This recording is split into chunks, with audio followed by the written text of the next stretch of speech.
정의란 무엇인가 라는 책이 있습니다.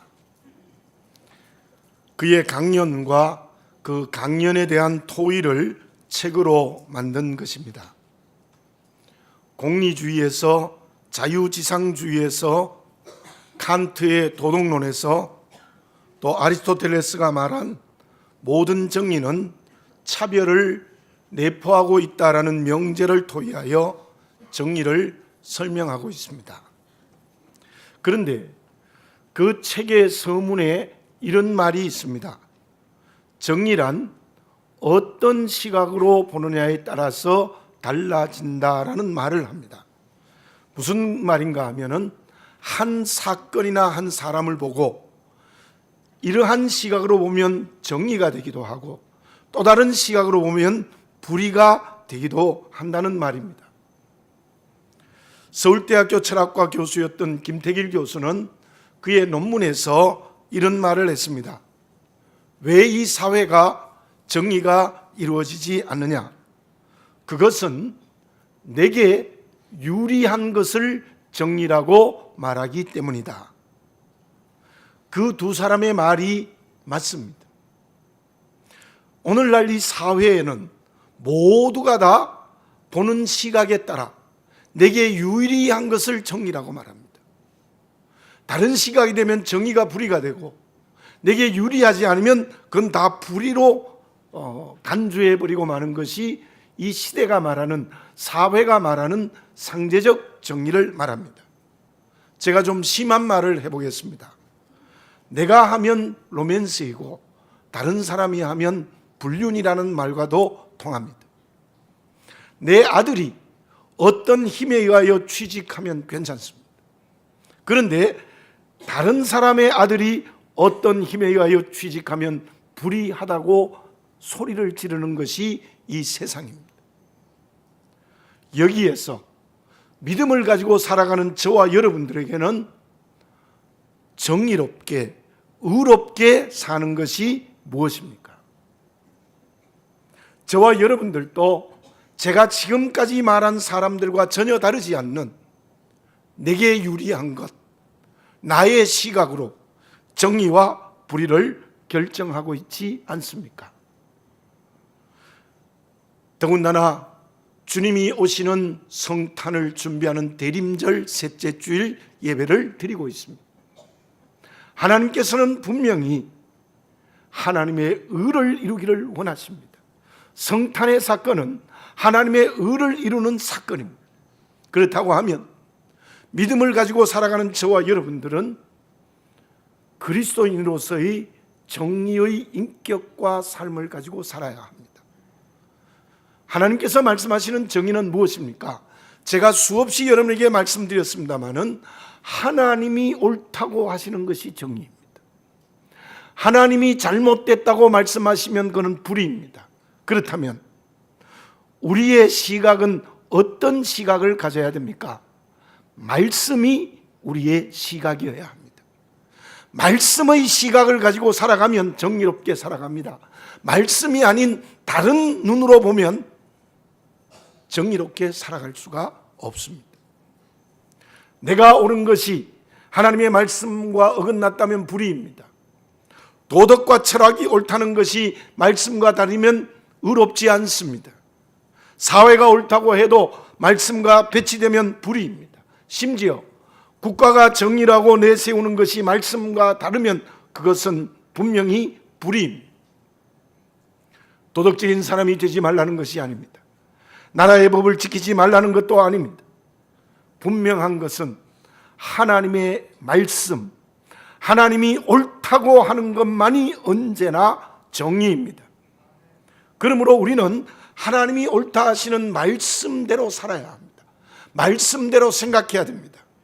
그때 우리는 정의롭게 사는 그리스도인이 될 수 있습니다. 정의에 대한 우리의 시각은 언제나 하나님의 말씀이어야 됩니다.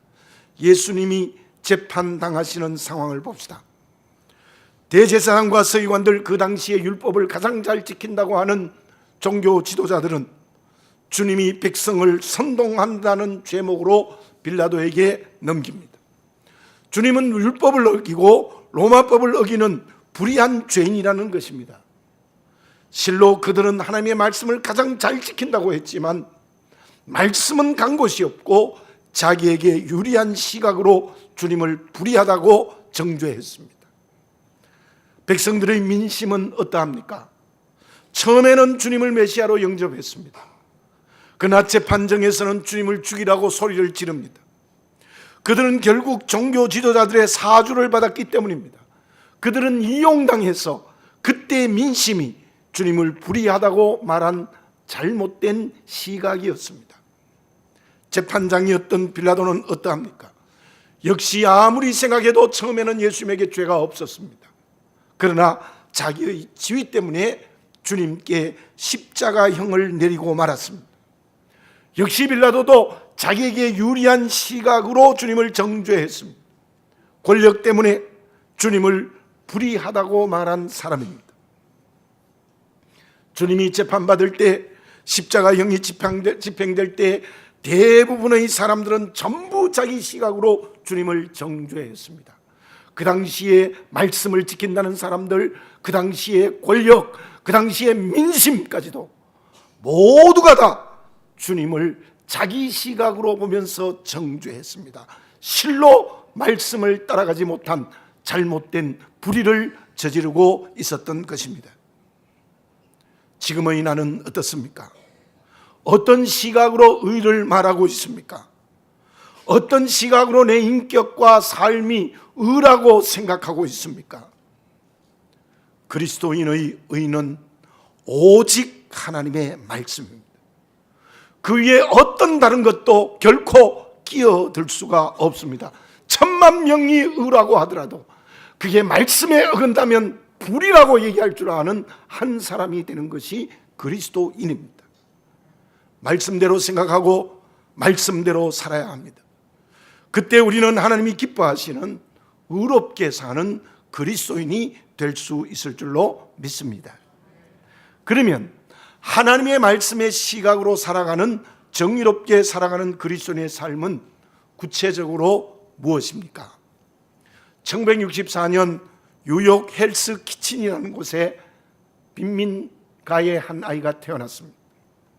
병원의 실수로 안면마비가 되었고 그로 말미암아 말을 바르게 할 수 없었습니다. 그 때문에 친구 학생들에게 따돌림을 받아서 12번이나 전학을 했습니다. 거기에다가 9살 때 부모가 이혼을 했습니다. 참으로 그의 어린 시절, 소년 시절은 불행한 삶이었습니다. 그러나 그 소년에게 한 가지의 꿈이 있었습니다. 그것은 영화 배우가 되는 것입니다. 단역으로 겨우 출연했지만 안면마비가 되고 말을 제대로 못하는 사람이 어떻게 영화 배우가 되겠습니까? 생활이 어려워서 피자 배달도 하고 자빌도 하고 경비원 등으로 겨우 끼니를 이어간 사람이었습니다. 그런데 30이 되는 어느 날 알리와 무명의 복서인 척 웨프리의 경기를 보고 그에게는 번개와 같은 아이디어가 떠올라서 시나리오를 썼습니다. 제작자를 찾아갔을 때 모두 거절했습니다. 그런데 그 중에 한 제작자가 최소의 경비로 제작한다는 조건으로 그 사람이 주인공이 되어 영화 촬영을 했습니다. 그 영화 제목이 우리가 너무나도 잘 아는 로키라는 영화입니다. 그 해만 제작비의 50배가 넘는 5,600만 달러의 수입을 얻었습니다. 그 사람이 그 후 세계적 배우가 된 실베스터 스텔론이라는 사람입니다. 한 불우한 소년이 영화에 집중했을 때 기적이 일어났습니다. 말씀의 시각으로 정의롭게 사는 것이 무엇입니까? 그것은 한 곳에 집중해야 합니다. 세상도 한 곳에 집중해서 성공할 수 있는데 우리가 말씀의 시각으로 정의롭게 살아간다는 어느 한 곳에 집중해야 돼요. 여러 가지의 삶만에서는 절대로 의롭게 살 수 없습니다. 그 한 곳이 어디입니까? 오늘 읽은 본문의 말씀, 예수님이 말씀하신 마태복음 6장 33절에 이렇게 말씀하고 있습니다. 그런즉 너희는 먼저 그의 나라와 그의 의를 구하라. 이 말씀을 보십시오. 예수님이 말씀하신 이 말씀은 하나님의 나라와 하나님의 의가 평행으로 기록되어 있습니다. 무슨 뜻입니까? 하나님의 의는 하나님의 나라에서만 이루어진다는 거예요. 하나님의 나라는 언제나 하나님의 의가 이루어진다는 말입니다. 우리가 어떻게 하면 말씀의 시각으로 의롭게 살아갈 수 있겠습니까? 그것은 내 인격이 하나님의 나라가 되어야 됩니다. 내 삶이 하나님의 나라가 되면 됩니다. 다른 나라가 되면 안 됩니다. 사단의 나라가 되면 안 됩니다. 세상의 나라도 아닙니다. 자기의 나라도 아닙니다. 그리스도인의 정의는 오직 하나님의 나라가 인격이 되고 삶이 될 때에 가능한 것입니다. 그렇다면 그 하나님의 나라는 구체적으로 무엇입니까? 첫째로 하나님의 뜻이 이루어지는 곳입니다. 제가 지난번에도 한번 말씀드렸지만 주기도문 중에 마태복음 6장 10절에서 예수님이 이렇게 기도하라고 말씀하셨습니다. 나라에 임하옵시며 뜻이 하늘에서 이루어진 것 같이 땅에서도 이루어지이다. 하나님의 나라가 뭐냐? 하나님의 나라가 임하옵시며 뜻이 하늘에서 이루어진 것처럼 땅에서도 이루어지이다. 하나님의 나라는 이 땅에 하나님의 뜻이 이루어지는 것입니다. 그렇다면 그리스도인의 정의는 하나님의 뜻이 이루어질 때에 가능한 것입니다. 내 뜻이 이루어지는 게 아닙니다. 다른 뜻이 이루어지는 것이 아닙니다.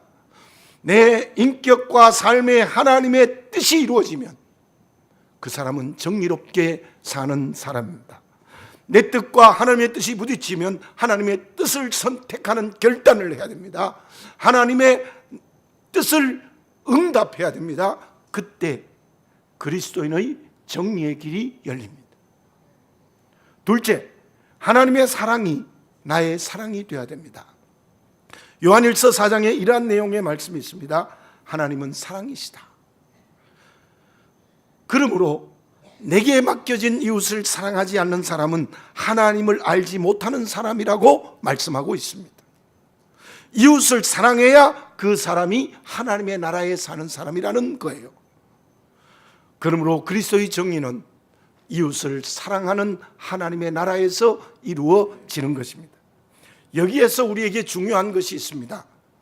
그렇게 하나님의 뜻과 사랑이 실천되는 하나님의 나라의 정의는 어떻게 나의 인격과 삶이 될 수 있습니까? 가장 먼저 우리가 알고 고백해야 될 것이 있습니다. 그것은 하나님만이 의로우시다는 겁니다. 하나님만이 의로우시다는 것은 나는 언제나 하나님 앞에 불의한 죄인이요 불의하고 부정하다는 것을 알고 인정해야 합니다. 이사야서 5장 16절에 이러한 말씀이 있습니다. 오직 만군의 여호와는 정의로우심으로 높임을 받으시며 거룩하신 하나님은 공의로우심으로 거룩하다 일컬음을 받으시리니. 하나님만이 정의롭습니다. 하나님만이 거룩하시다, 그렇게 말씀하고 있습니다. 그렇다면 불의한 내가, 부정한 내가 어떻게 정의로운 사람이 될 수 있습니까? 나는 스스로 의로울 수 없습니다. 그 회답이 어디에 있습니까? 저와 여러분들은 모두가 다 죄로 말미암아 죽었습니다. 그런데 주님이 십자가에 대신 내 죄를 위하여 죽으시는 그 은혜로 말미암아 죄와 죽음으로부터 구원받았습니다. 다시 한번 물어봅니다. 우리가 죄와 죽음으로서 자유하여 영생의 길을 걸어가는 것은 오직 주님의 십자가의 은혜만이라는 것을 믿으십니까? 그렇습니다.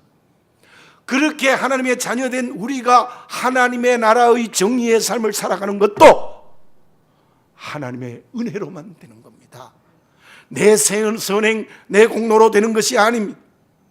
오직 하나님의 은혜로만 우리가 정의를 실천하는 하나님의 나라, 하나님의 뜻을 이루며 하나님의 사랑을 실천하는 그리스도인이 될 수 있다는 말입니다.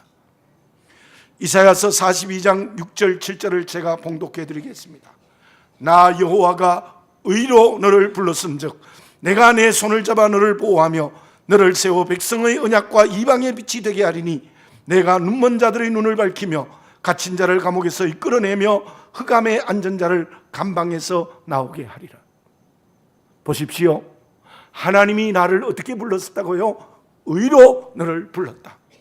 불의한 너를 은혜로, 의롭다고 불러주신 것입니다. 그러므로 내가 너의 손을 잡아주어야 하고, 내가 너를 보호해 줘야 되고, 내가 너를 지켜주어야 의롭게 살아갈 수 있다는 겁니다. 그때 우리는 눈먼 자의 눈을 밝혀주고, 갇힌 자를 자유케 하고, 흑암에 앉은 자를 감방에서 나오게 하는 의로운 길을 걸어갈 수 있다는 말씀입니다. 사랑하는 교우 여러분들, 내 스스로는 의를 가지고 세상을 비추이는 의로운 길을 걸어갈 수 없습니다. 하나님이 도와주셔야 됩니다. 하나님이 함께 해주셔야 됩니다. 하나님이 나를 붙드셔야 됩니다. 하나님이 능력을 주셔야 됩니다. 그때 그 은혜로 말미암아 우리의 인격과 삶이 정의로운 길을 열어젖히는 역사가 일어날 수 있습니다. 그 은혜를 달리 말하면 무엇입니까?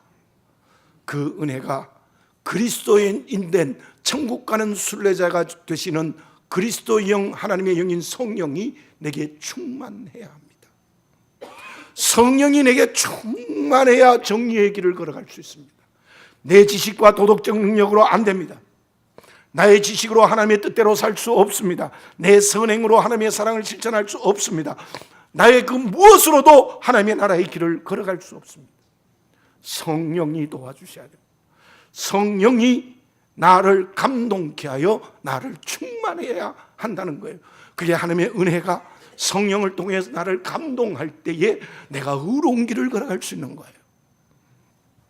마태복음 4장에 보면 예수님이 공생애를 시작하시면서 광야에 나가서 금식기도 하고 사단을 이기십니다.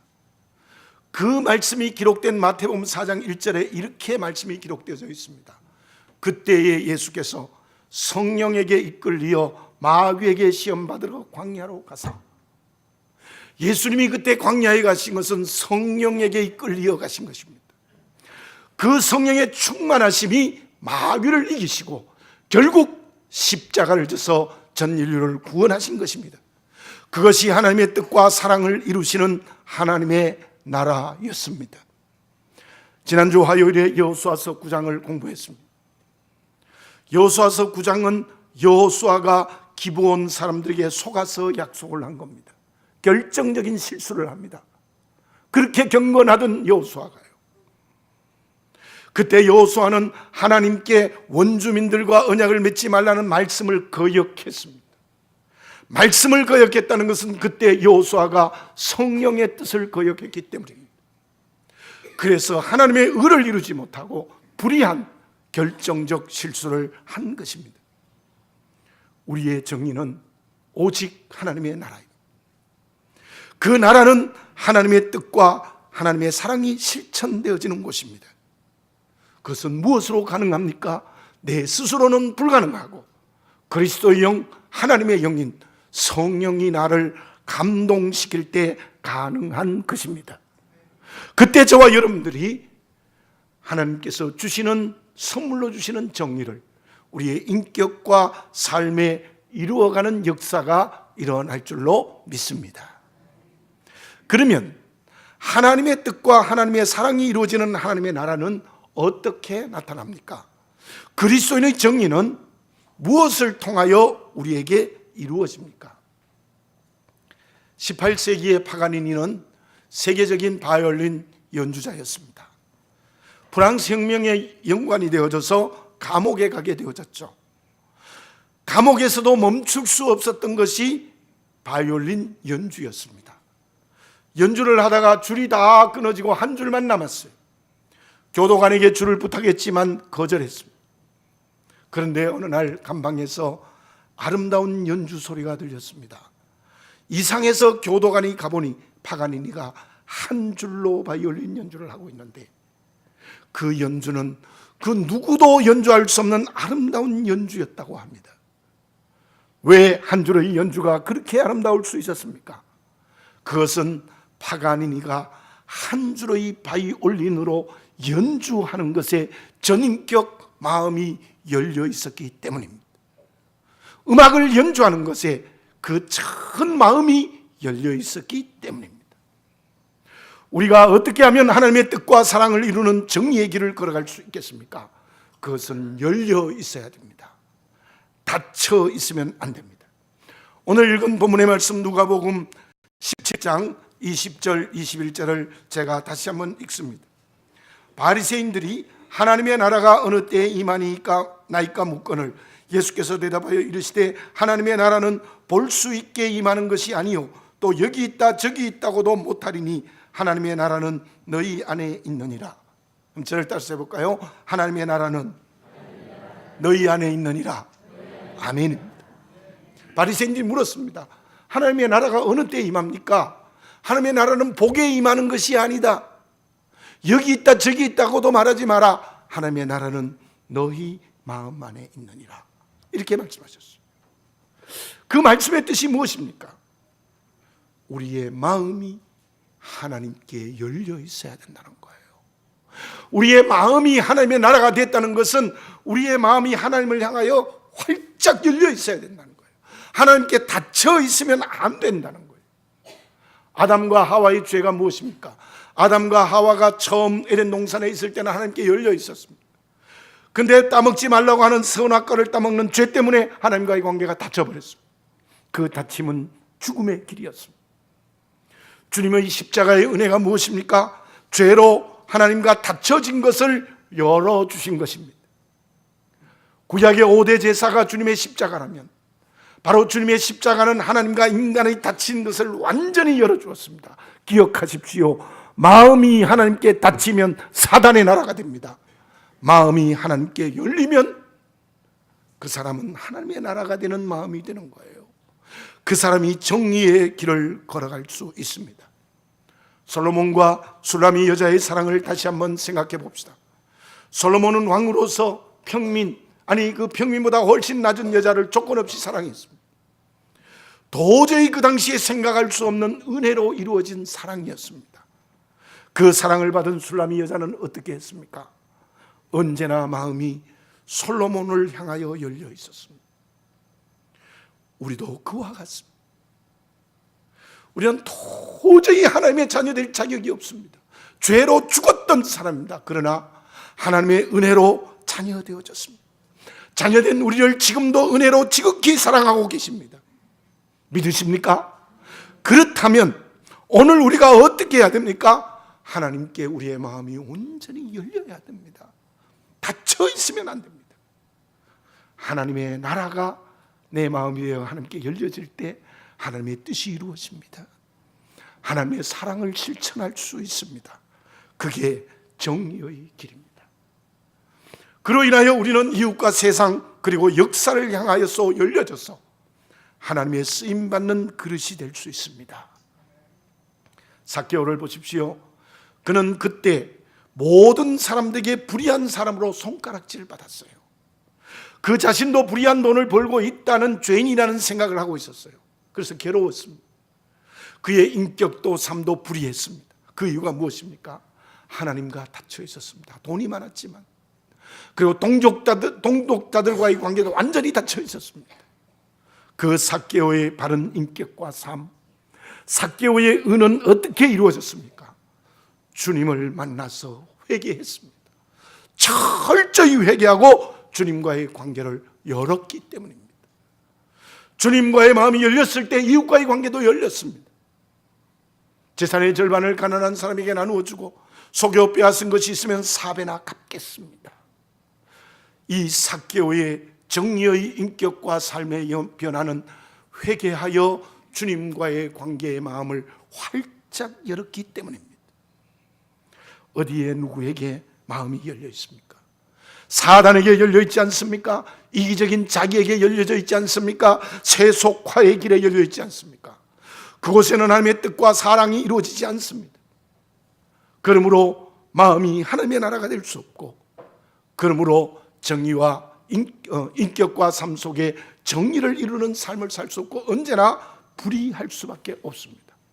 그렇다면 그 하나님께 내 마음이 활짝 열렸다는 것은 기도입니다. 경건의 훈련인 기도가 하나님께 열리는 것입니다. 쉬지 말고 기도하라.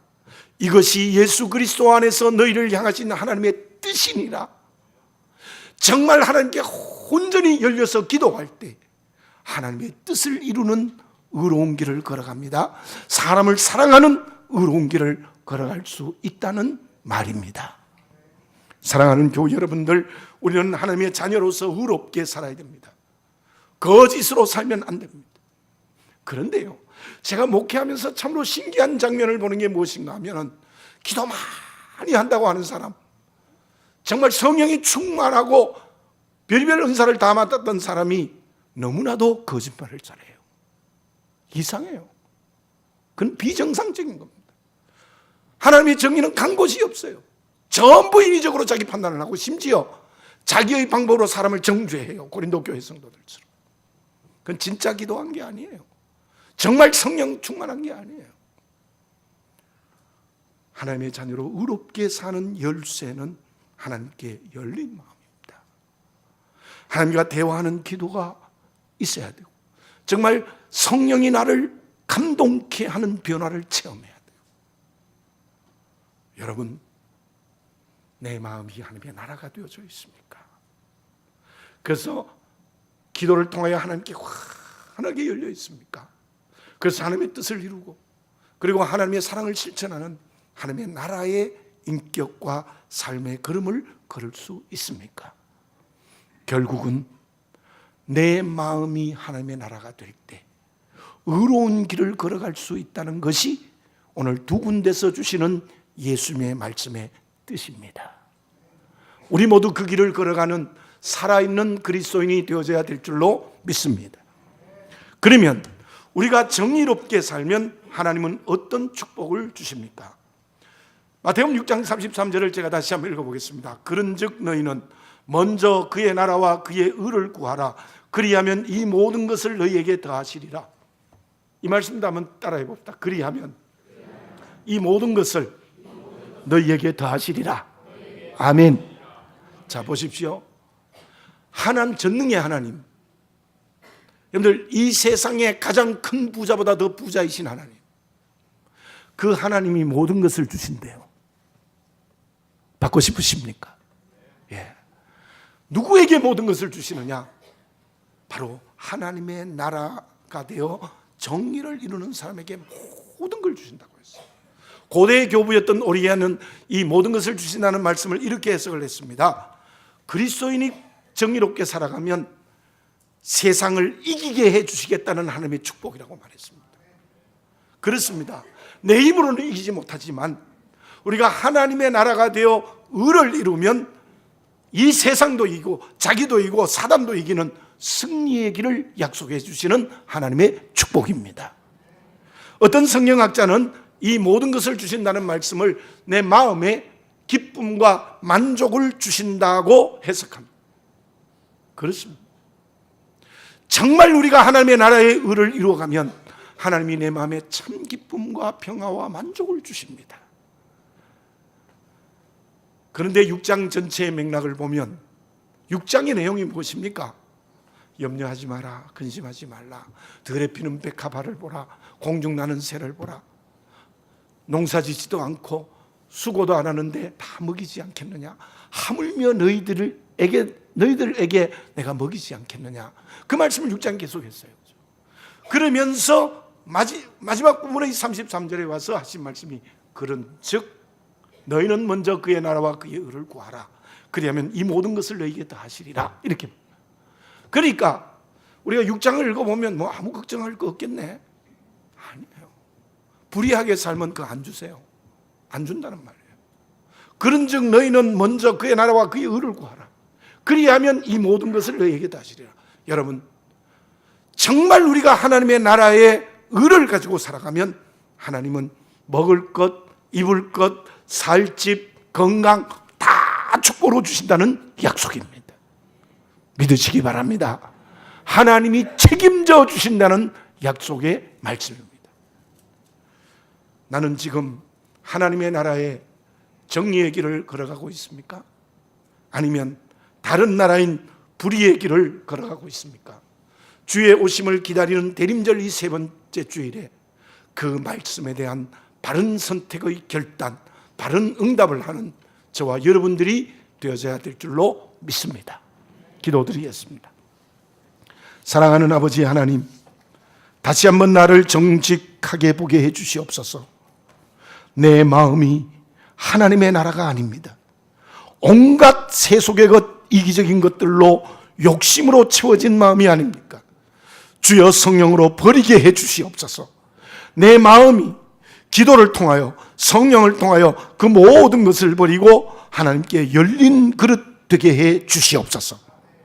그리하여 하나님의 뜻을 이루고 하나님의 사랑을 이루는, 하나님의 나라의 정의를 이루는 우리가 되게 해 주시옵소서. 사랑하는 아버지 하나님, 믿음으로 살아간다고 하면서, 하나님의 자녀 되었다고 하면서 하나님의 옳다 하시는 것에 대적하고 살아가고 있지 않습니까? 이제 다시 한번 주시는 말씀에 바르게 응답하여 내 마음이 하나님의 나라가 되어 하나님의 의를, 인격과 삶이 되는 길을 걸어가 하나님께서 사단과 세상과 자기를 이기게 하시는 은총을 체험하고 기쁨과 만족을 축복으로 받고 내 삶을 책임져 주시는 하나님의 축복을 받고 살아가는 저희들 되게 해 주시옵소서. 저희들은 천국 백성입니다. 오늘도 내 인격과 삶이 하나님의 나라가 되게 하여 주시옵소서. 예수님의 이름으로 기도드립니다. 아멘.